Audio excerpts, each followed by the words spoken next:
요 신발 확실히 개선되었습니다. 슈아 슈그지 여러분, 나른키입니다. 오늘 소개할 신발은 요 녀석입니다.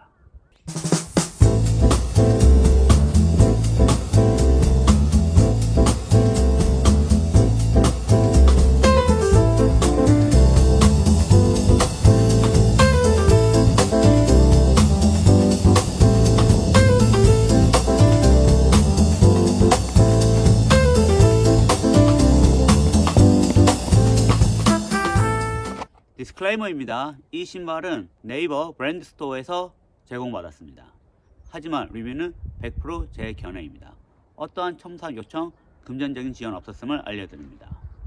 개인거래 구매했을 때 과연 정품을 어떻게 확인하면 될까요? 포이즌에서 간단히 체크가 가능합니다.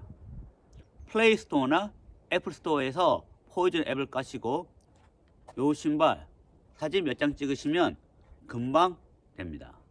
가품이 워낙 많이 돌고 있기 때문에 내가 구매한 게 정품인지 가품인지 걱정하지 마시고 포이전을 사용해 보세요. 금방 해결됩니다. 이 신발의 카테고리는 바로 슈퍼 트레이너입니다. 슈퍼 트레이너는 어떤 신발인가요? 카본 레이싱화에 미솔, 슈퍼폼이 들어가 있습니다. 그러면서 데일리 트레이너의 편안한 착화감을 가지고 있는 신발입니다. 이 신발은 또 슈퍼 트레이너라고 하기에는 조금 애매한 부분이 있습니다. 왜냐? 이 슈퍼폼이 카본 레이싱화보다 더 많이 들어갔습니다. 기본적으로 육상 연맹 때문에 40mm 이상이 넘어가지 못합니다. 근데 이 신발은 무려 50mm입니다. 그리고 카본 플레이트가 들어간 것보다는 보통 이제 나일론 플레이트나 플라스틱 플레이트 같은 것들이 들어가 있는 경우가 종종 많이 있습니다. 근데 이 신발은 카본 플레이트가 무려 2장이나 들어가 있습니다. 그래서 스펙만 본다면 일반 카본 레이싱화보다 더 뛰어난 신발입니다. 그래도 여전히 이 신발은 우리가 슈퍼 트레이너라고 합니다. 왜냐하면 대회에서는 신을 수 없는 레이싱 신발이기 때문입니다.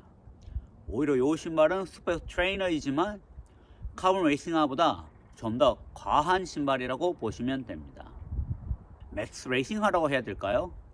아무튼 카테고리가 잡기가 상당히 어렵습니다. 보메로 프리미엄 같은 동일한 50mm의 스택을 가진 신발이 있지만 그 신발은 확실히 플레이트도 없고 빠른 속도형이 전혀 아닙니다. 그래서 보통 맥스 쿠셔닝 하는 쿠션만 많이 있다면 이 신발은 맥스 쿠셔닝에 플레이트를 2개를 넣어서 최대한 빠르게 달릴 수 있도록 만든 신발입니다. 그럼 이 신발이 과연 카본 레이싱화보다 더 빠를까요? 함께 알아보겠습니다.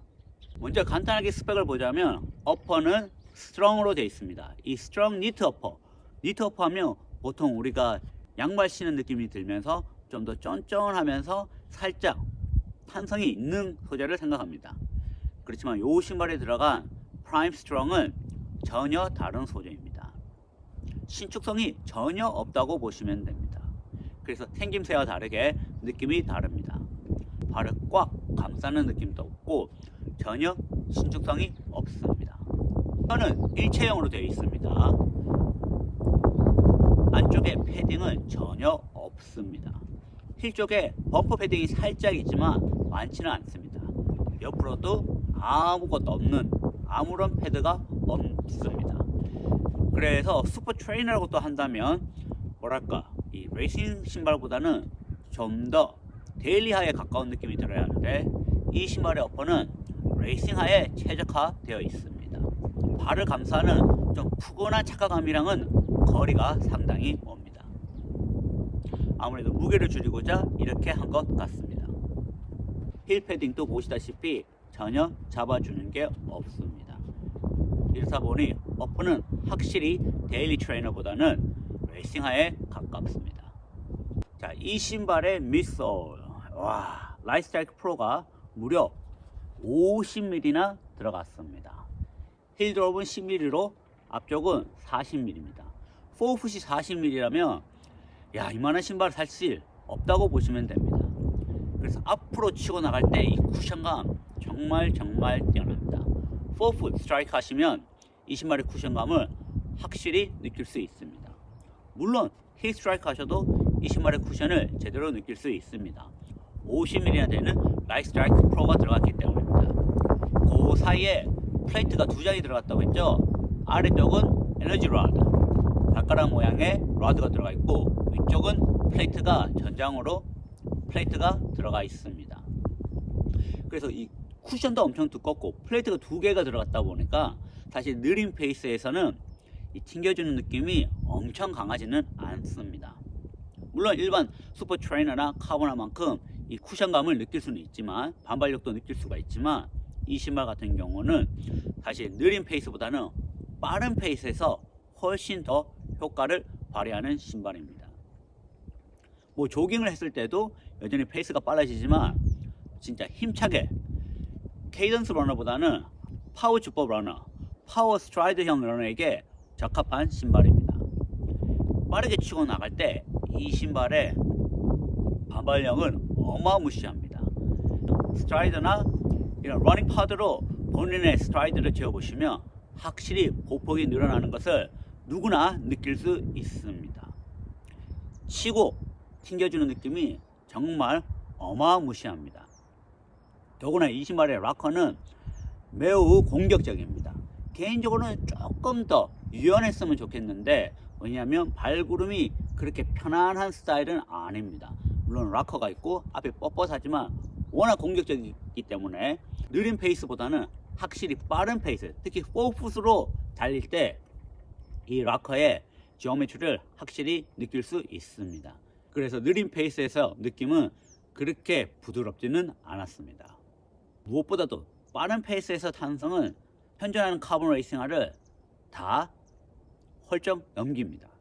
이 신발의 아웃솔입니다. 아웃솔을 보시면 상당히 많이 들어가 있습니다. 카본 레이싱화보다는 좀 더 슈퍼 트레이너에 가까운데 고무가 이렇게 많이 들어갔기 때문에 내구성이 좋습니다. 또한 컨티넨털이라는 좋은 고무가 들어갔기 때문에 접지력도 매우 뛰어납니다. 일반적으로 카본 레이싱화 오래 못 신습니다. 왜냐하면 아웃솔 내구성이 워낙 약하기 때문입니다. 하지만 이 신발의 아웃솔 내구성 매우 뛰어납니다. 마일리지 걱정 없이 신어도 됩니다. 이 신발의 무게, 제가 지금 저울은 없는데 확실히 50mm라는 스택 하이트가 들어간 만큼 신발은 카본 레이싱화에 비해서 무겁습니다. 이 무게가 이 신발의 가장 큰 단점이 아닐까 싶습니다. 비교 가이드입니다. 이 신발을 비교하려면 이전 모델이랑 비교하는 게 가장 정확한 것 같습니다. 이전 모델이랑 비교했을 때 확실히 업그레이드 되었습니다. 이전 모델 같은 경우 이제 두 가지 문제가 있었죠. 악마의 뿌리, 골이라고 해서 이 레이스가 들어가는 부분이 아무래도 어퍼 안쪽으로 들어갔다 나오다 보니까 슬림이 있었습니다. 그래서 많은 분들이 불편함을 겪고 있었습니다. 다행히 저 같은 경우는 그런 불편함은 없었지만 그게 심했었고, 저도 같이 겪었던 것은 바로 이 어퍼 안쪽입니다. 이 안쪽에 얇게 하다 보니까 이 구조물 형태를 잡아주기 위해서 플라스틱이 있었는데 그게 복숭아뼈 아래를 계속 찔렀습니다. 그래서 착화감이 역대 최악이었습니다. 그런데 3에 와서는 이 악마의 뿌리랑 안쪽에 쓸리는 부분을 완전히 개선했습니다. 전혀 슬림이 없었습니다. 진짜 2가 그 부분이 큰 단점이었는데 그 부분을 완전 해결했습니다. 미솔 또한 2보다 조금 더 부드러워졌습니다. 이 아디오스 프로를 비교하자면 3보다 4가 좀 더 부드러워졌죠. 동일하게 프라임엑스 스트롱도 3가 2보다는 조금 더 부드러워졌습니다. 그래도 여전히 소프트하다는 느낌보다는 탱탱하다는 느낌이 훨씬 더 많이 듭니다. 알파플라이나 베이퍼에 비교해서는 훨씬 더 탱탱한 스타일입니다. 그렇지만 조금이라도 이전 모델보다는 부드러워진 것에 저는 마음이 듭니다. 아웃솔 같은 경우는 뭐 거의 동일하다고 보시면 되고, 무게도 사실 거의 차이가 없다고 보시면 되는데, 이 착화감 개선이 저는 가장 큰 업그레이드였다고 생각합니다. 그래서 2랑 비교하자면 3가 확실히 더 낫습니다. 다음 비교 대상은 보메로 프리미엄입니다.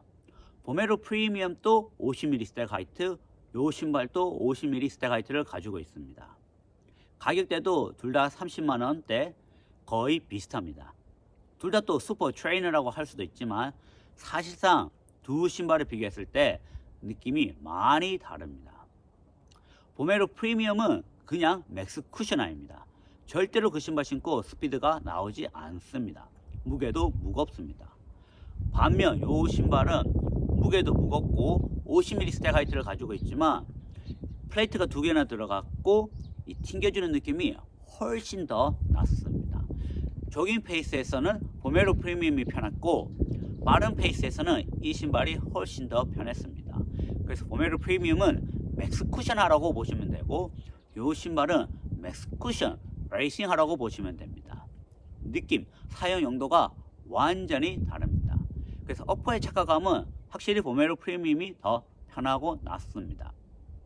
안정감 같은 경우는 두 신발 다 비슷한데 이 신발이 조금 더 안정감은 좋았습니다. 아무래도 그 이유는 플레이트가 두 개나 들어갔고 또 밑솔이 프리미엄보다는 좀 더 탱탱했기 때문입니다. 그래서 안정감이 이 신발이 조금 더 나았습니다. 그래서 보메로 프리미엄은 진짜 조깅용으로 맥스 쿠션하러 신으면 되고 이 신발은 좀 더 템포, 인터벌 또 짧은 거리에서 저는 추천합니다. 아무래도 이 신발이 무게는 많이 나가다 보니까 장거리용으로는 조금 어렵지 않을까 싶습니다. 그래서 짧은 거리 용도로는 그리고 폭발적으로 달릴 수 있다면 이 신발이 더 낫습니다. 총평합니다. 이 신발 2가 가지고 있던 모든 문제를 해결했습니다. 그 부분이 매우 만족스러웠습니다. 밑솔 또한 이전보다 조금 더 부드러워져서 마음에 들었습니다. 하지만 여전히 가지고 있는 단점은 바로 무게입니다. 무게가 무겁다 보니 이 가체중 러너 이런 분들한테는 사실 제가 추천할 수 있습니다. 가체중 러너이거나 땅을 세게 치고 가는 스트라이더형 러너, 근력이 좋으신 분에게는 이 신발 진짜 괜찮은 신발입니다. 하지만 저체중 러너나 케이던스 러너라면 이 신발은 활용도가 많이 떨어집니다. 오히려 좀 더 무게가 가벼운 제품들이 더 나은 것 같습니다. 그래서 가체중 러너이고 스트라이더형 러너이고 그리고 또 카본 레이싱화 이런 신발의 내구성을 좀 더 오래 신고자 한다면 저는 훈련용으로 이 신발을 추천합니다. 개인적으로 제가 달리는 스타일에는 그렇게 맞지는 않았지만 파워 러너, 스트라이드 러너, 가체중 러너에게는 아주 좋은 훈련화입니다. 만약에 4가 나온다면 저는 한 가지는 개선되었으면 하는 게 바로 이 신발의 무게입니다. 물론 스택이 워낙 높기 때문에 무게가 늘어날 수밖에 없습니다. 근데 이 무게를 유지하고자 한다면 어퍼는 좀 더 패딩을 넣어서 좀 더 편안한 착화감에 이 락커도 좀 더 스무스하게 했으면 좋겠습니다. 그러면 이 신발의 활용 용도가 훨씬 더 좋아질 것 같습니다. 진짜 이 락커가 조금 더 유연하고 어퍼 발 잡아주는 느낌이 좋다면 맥스 쿠션 스포츠 트레이너로서 최고의 신발이 되지 않을까 싶습니다. 이 50mm까지는 아니라도 45mm로 조금 더 스택 하이트를 낮추고 밑솔은 아웃솔은 여전히 이렇게 풀 러버가 고무가 다 들어가게 한다면 좀 더 많은 사람들이 신을 수 있는 여전히 뛰어난 신발이 아닐까 싶습니다. 진짜 5mm 정도 밑솔 빼고 어퍼에 패딩을 좀 더 넣으면 저는 더 뛰어난 신발이 될 것 같습니다. 밑솔의 밀도를 훨씬 더 낮춘다면 분명 무게도 줄어들고 꼭 파워 스트라이드 러너가 아니라도 좀 더 가벼운 러너도 신을 수 있는 좀 더 포괄적인 활용도가 넓은 신발이 될 것 같습니다. 여러분 이 신발 어떻게 생각하시나요? 이 신발 신고 있는 분들 많이 있는데 좋아하시는 분은 가체중인가요? 저체중인가요? 스트라이드 러너이신가요? 케이던스 러너인가요? 댓글 알려주시기 바랍니다. 자, 그럼 오늘 영상 여기까지입니다. 그럼 다음 시간에 뵙겠습니다.